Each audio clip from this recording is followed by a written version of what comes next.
Terry, a Turkish student in Boston was detained and handcuffed on the street by plainclothes agents. A year ago, she wrote an opinion piece about the Gaza war. Could you help us understand what the specific action she took led to her visa being revoked? Yeah, and well, what was your State Department's role in that process? We revoked her visa.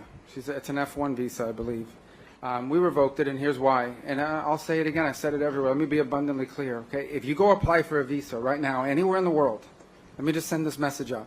If you apply for a visa to enter the United States and be a student, and you tell us that the reason why you're coming to the United States is not just because you want to write op-eds, but because you want to participate in movements that are involved in doing things like vandalizing universities, harassing students, taking over buildings, creating a ruckus, we're not going to give you a visa. If you lie to us and get a visa and then enter the United States and with that visa participate in that sort of activity, we're going to take away your visa. And once you've lost your visa, you're no longer legally in the United States, and we have a right, like every country in the world has a right, to remove you from our country. So it's just that simple. Our cowardly Secretary of State never answered the question. What was the specific action she took that led to her visa being revoked? Instead, he launched into empty accusations the way that fascists do. I think it's crazy. I think it's stupid for any country in the world to welcome people into their country that are going to go to your universities as visitors. They're visitors. And say, I'm going to your universities to start a riot. I'm going to your universities to take over a library and harass people. I don't care what movement you're involved in. Why would any country in the world allow people to come and disrupt? Now, we gave you a visa to come and study and get a degree, not to become a social activist that tears up our university campuses. And if we've given you a visa and then you decide to do that, we're going to take it away. I encourage every country to do that, by the way, because I think it's crazy to invite students into your country that are coming onto your campus and destabilizing it. We're just not going to have it. So we'll revoke your visa, and once your visa is revoked, you're illegally in the country and you have to leave. Every country in the world has a right to decide who comes in as a visitor and who doesn't. If you invite me into your home because you say, I want to come to your house for dinner, and I go to your house and I start putting mud on your couch and spray painting your kitchen, I bet you're going to kick me out. Well, we're going to do the same thing if you come into the United States as a visitor and create a ruckus for us. We don't want it. We don't want it in our country. Go back and do it in your country. But you're not going to do it in our country. Here's that video of Rumeysa Ozturk, who Marco Rubio described as someone that vandalized buildings, harassed students, and took over buildings with absolutely zero evidence or even a charge for it.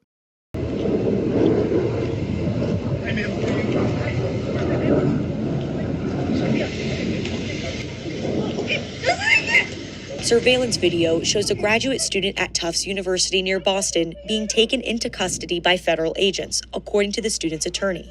Rumeysa Ozturk, a Turkish national, was arrested near her apartment close to the university's Somerville campus. The police, where the police? Yeah, you don't look like it. Why are you hiding your faces? Rubio is happy to carry the MAGA energy of, if I make wildly false claims angrily and aggressively, everyone has to believe me just because I said it. The local NBC News station in Boston, where Ozturk was illegally taken off the streets, points out that the Department of Homeland Security released a statement accusing Ozturk of engaging in activities in support of Hamas, saying in part, a visa is a privilege, not a right. Glorifying and supporting terrorists who kill Americans is grounds for visa issuance to be terminated. This is common sense security.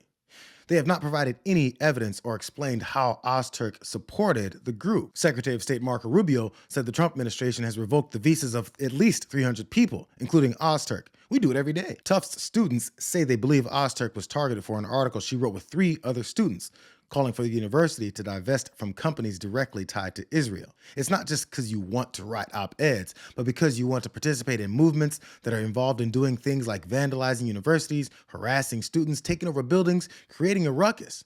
We're not going to give you a visa, Rubio said. The government has not provided any evidence suggesting Ozturk took part in any such activities at Tufts, and they quickly removed her from Massachusetts without a hint of due process. On Tuesday, a federal court judge ordered that Ozturk not be removed from Massachusetts without notice. Yet, according to her attorney, they couldn't locate her for hours. It wasn't immediately clear when she was moved to Louisiana, if it was before or after the judge's order blocking her removal. Kanbabi detailed her client's version of events in a statement. Over 24 hours after her arrest, Rumeysa was processed at her final detention facility after being driven to multiple government offices in New England and flown to Louisiana on early Wednesday morning. Throughout that period of time, my client was not charged or given the opportunity to speak with a lawyer.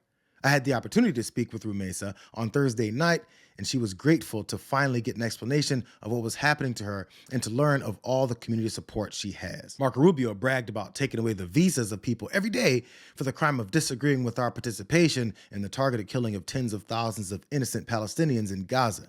So, since they've shamelessly made it completely clear that calling them fascists isn't name-calling, but that they agree with that label, this administration has taken its deportation policies to attack anyone that their bigotry deems is a criminal. So in hopes of filling up their prison in El Salvador, Mother Jones reported that Dallas baker Neri Alvarado was sent there after an ICE agent told him that they were questioning all men with tattoos, including his autism awareness tattoo in honor of his 15-year-old brother with autism. And after he explained the meaning, the agent said that he was clean, but he was still detained and eventually sent to the prison camp anyway. Another one of MAGA's prisoners is Arturo Suarez, a musician who first entered the country at a legal port of entry. He's got no criminal record anywhere, but he's got those scary tattoos that these tough guys are using as an excuse to violate his rights. Now that he's been sent off to El Salvador over his appearance, his wife, who just had his baby back home in Chile, only recognized him from a picture of him being abused in Trump's concentration camp. No due process, no charges, barely any information on where they're being taken or when they'll be moved or transferred. Just a bunch of tough talk about the crimes that they baselessly claim these guys committed.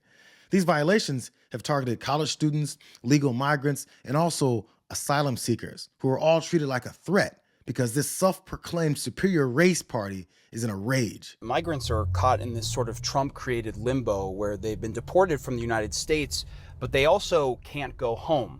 I left Cameroon due to political issues. It is either I'll be sentenced dead or I'll spend the rest of my life in prison. Life for Ambo, as she asked to be called, is now this shelter. She's among the dozens of migrants here from places like Afghanistan, Russia, China, and more. These are all people who say they can't go home because they fear either persecution or potentially being killed. Ambo didn't want her face identified on camera.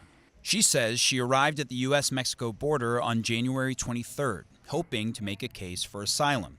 The U.S. eventually put her on a plane, and she thought she was being transferred to another American immigration facility until they landed in Panama. We're asking them, why are they bringing us to Panama? Why are we in Panama? It was actually part of the Trump administration's mass deportation plan, which it has pressured Latin American countries like Panama to help with. The Panamanian government then took these migrants to a hotel in Panama City, guarded by tight security, the migrants say, with little to no access to outside communication. They shouldn't just abandon us like that without telling us what we have done wrong. It becomes very, very difficult and confusing to us. I've left my children back home. The stance is that their existence is criminal, and they wonder why there are movements that announce people's lives and experiences are valid and should be respected by them. All of these policies are based in this belief that a certain kind of human from a certain kind of background with a certain kind of skin tone should automatically have more rights than those that they consider having inferior genes that they liken to vermin. So tell me again why J.D. Vance was wrong for calling Donald Trump America's Hitler before then he became America's Joseph Goebbels. We are lost here. Artemis Khazemzadeh fled Iran. I changed my religion in Iran, and the punishment of that is maybe a long prison, or at the end is death. She was seen in this February photo from the New York Times with the words, "Help us," written on the hotel window where these migrants were first taken. They were then moved to a location hours outside the city. Over 100 of the migrants that were sent here to Panama City were then taken to a remote jungle camp away from the resources of Panama City, but also, for the most part, away from effective means of communication. The food was really disgusting. The bathroom was really dirty, no privacy, no door. The water is, even you will take shower, it's itchy, you can't see my... Through every step along the way, attorneys for these migrants argue their rights were violated. When they got to America and when they got to Panama, they were never allowed to speak to an official that wanted an attorney to hear their story and their circumstance. And so even though they all claim to be asylum seekers, they have never had the right to be heard. If you went back to your country, do you think you would be killed? Yeah. If I come back to my country, my government kill me.